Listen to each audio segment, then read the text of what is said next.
Viewers, wish you happy life and a good health. आज हम देखेंगे प्रोनाउंस के बारे में। प्रोनाउंस कितने प्रकार के होते हैं, उनके एग्जाम्पल्स देखेंगे। तो चलिए शुरू करते हैं। प्रोनाउंस प्रोनाउंस में जो फर्स्ट काइंड है वो है पर्सनल प्रोनाउन। और पर्सनल प्रोनाउन है ये क्या है, इसकी 3 फॉर्म होती हैं, first form, second form, third form. जो फर्स्ट फॉर्म है उसको हम सब्जेक्टिव फॉर्म कहते हैं, सेकंड फॉर्म को हम पजेसिव फॉर्म कहते हैं, थर्ड फॉर्म को हम ऑब्जेक्टिव फॉर्म कहते हैं। पर्सन देखिए इंग्लिश में 3 प्रकार के होते हैं। एक कहने वाला जिसमें आई और वी आते हैं, आई सिंगुलर, वी प्लूरल। दूसरा सुनने वाला जो सेकंड पर्सन होता है, उसको यू होता है। और थर्ड पर्सन है वो ही, सी और इट होता है।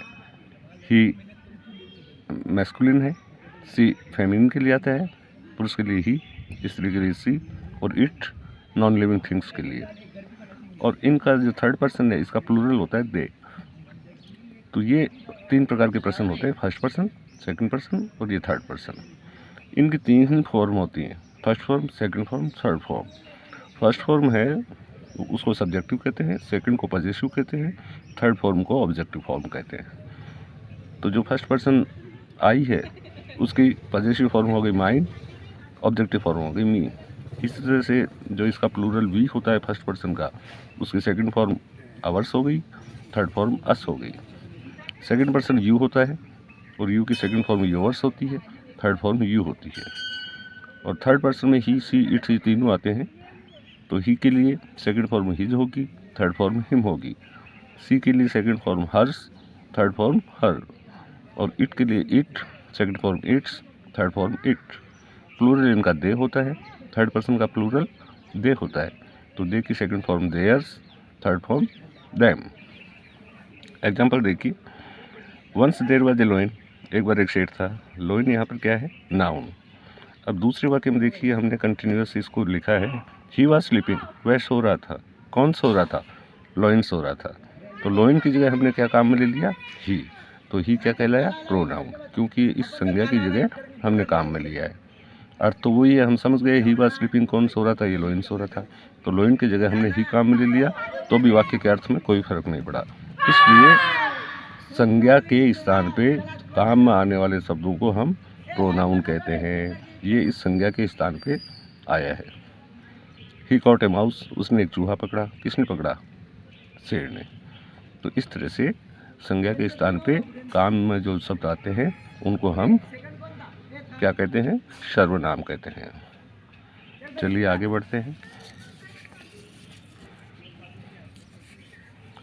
फॉर्म्स और डिटेल में आप देख लीजिए। 3 फॉर्म्स ऑफ प्रोनाउंस, ये first person, second person, third person pronoun. Subjective form, possessive form, objective form. I, my, me, we, ours, us, you, yours, you, he, his, him, she, hers, hers, it, its, it, they, their, them. ये first person, second person और ये third person. ये third person का plural.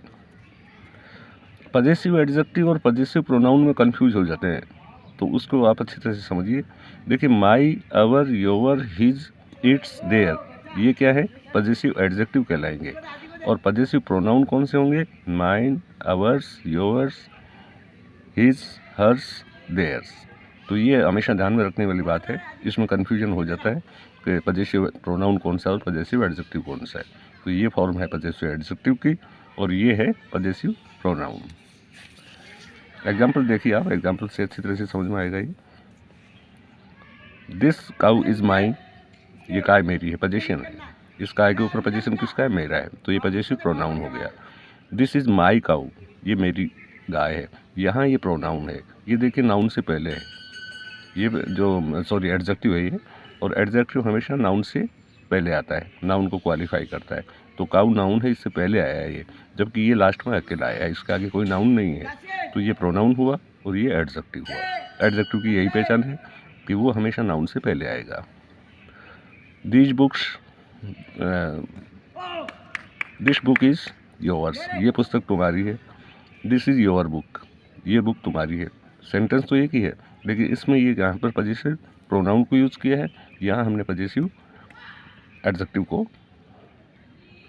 काम में लिया है। तो ये इनमें डिफरेंस होता है। सेकंड नंबर पे बारी आती है आपके डिस्ट्रीब्यूटिव प्रोनाउन की। डिस्ट्रीब्यूटिव प्रोनाउन देखिए मैंने 3 होते हैं, ईच, आइदर और नाइदर। इन तीनों को हम डिस्ट्रीब्यूटिव प्रोनाउन कहते हैं। एग्जांपल देख लीजिए, ईच प्लेयर वाज फिट, हर एक प्लेयर फिट था। आइदर शर्ट इज डर्टी, कोई सा शर्ट गंदा है। नाइदर वाज डिजर्विंग, कोई भी योग्य नहीं था। तो ये 3 ही प्रोनाउंस हैं जो डिस्ट्रीब्यूटिव में आते हैं। नंबर 3 पे आता है इंडेफिनेट प्रोनाउन। इंडेफिनेट प्रोनाउन ये वाले होते हैं, no one, anyone, nobody, nothing, everyone, everything, all. ये सारे कहलाते हैं इंडेफिनेट प्रोनाउन। जैसे एग्जांपल्स देखिए, nobody was present, nothing was possible, everything is up to mark, all are fine. ये एग्जांपल्स हैं। तो इनको हम कहेंगे इंडेफिनेट प्रोनाउंस। इसके बाद में चौथे नंबर पे आता है इंटेरोगेटिव प्रोनाउंस, यानी प्रश्नवाचक सर्वनाम। जितने भी क्वेश्चन वर्ड्स हैं वो सारे इंटेरोगेटिव प्रोनाउन होते हैं। मेनली हु, व्हाट, विच, हुम, हुज, ये कहलाएंगे इंटेरोगेटिव प्रोनाउंस। रिलेटिव प्रोनाउन 5वें नंबर पे है। रिलेटिव प्रोनाउन दोनों की फॉर्म सेम है, जो इंटेरोगेटिव प्रोनाउन और ये एक सेम वर्ड्स हैं, हु, व्हाट, विच, हुम, हुज।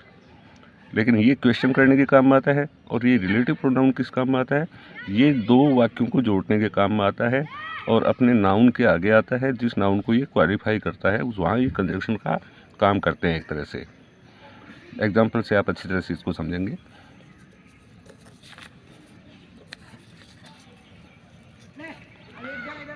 हु इज़ देयर, यहाँ पर हु है, ये क्या है, इंटरोगेटिव प्रोनाउन है। आगे क्वेश्चन मार्क भी है, यहाँ ये क्वेश्चन के लिए काम है, क्वेश्चन कर रहे हैं कि कौन है वहाँ, हु इज़ देयर।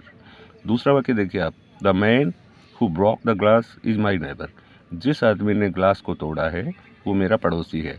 तो हु आया है यहाँ पर, ये रिलेटिव प्रोनाउन है, ये 2 वाक्यों को जोड़ रहा है। एक तो the man is my neighbour ये सेंटेंस है, दूसरा ब्रोक द ग्लास, ये 2 सेंटेंस इनको इसने जोड़ा है। तो ये कंजक्शन का काम भी कर रहा है, रिलेटिव प्रोनाउन का काम कर रहा है, क्योंकि ये जो मैन है इसको क्वालिफाई कर रहा है। इस संज्ञा के लिए ये ज़्यादा बता रहा है, कौन सा आदमी, हु ब्रोक द ग्लास, जिसने ग्लास तोड़ा। तो यहाँ ये क्या कर रहा है, रिलेशन स्थापित कर रहा है इस मैन का और इसके आगे ये जो क्लॉज है इसका। तो ये क्लॉज को इंट्रोड्यूस करने के काम में आते हैं। विच इज़ द बेस्ट, सबसे अच्छा कौन सा है। The best which I like is swimming, यहाँ क्वेश्चन के लिए काम आया, विच पूछा जा रहा है कि कौन है सबसे अच्छा। यहाँ पर the best which I like, वो सबसे अच्छी चीज़ जो मुझे पसंद है, विच आई लाइक जो मुझे पसंद है, इज़ स्विमिंग, 2 वाक्यों को जोड़ा है। द बेस्ट इज़ स्विमिंग एक वाक्य ये है और एक आई लाइक मैं पसंद करता हूँ, दोनों को जोड़ा है। तो ये बेस्ट है, इसको क्वालिफाई कर रहा है, कौन सी बेस्ट, जो मैं पसंद करता हूँ। तो इस तरह से ये डिफरेंस होता है रिलेटिव प्रोनाउन में और इंटरोगेटिव प्रोनाउन में। नंबर 6 पे आता है डेमोन्स्ट्रेटिव प्रोनाउन। डेमोन्स्ट्रेटिव प्रोनाउन का मतलब ये होता है डेमोन्स्ट्रेट करना, किसी चीज़ को बताना, इंगित करना।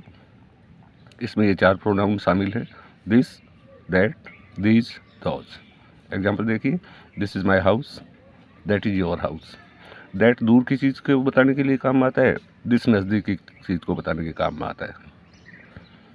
दीज आर बर्ड्स, ये पक्षी हैं, दोज आर एनिमल्स, वो जानवर हैं। तो इस तरह से ये 4 जो प्रोनाउंस हैं ये डेमोन्स्ट्रेट प्रोनाउन कहलाएंगे। इसके बाद में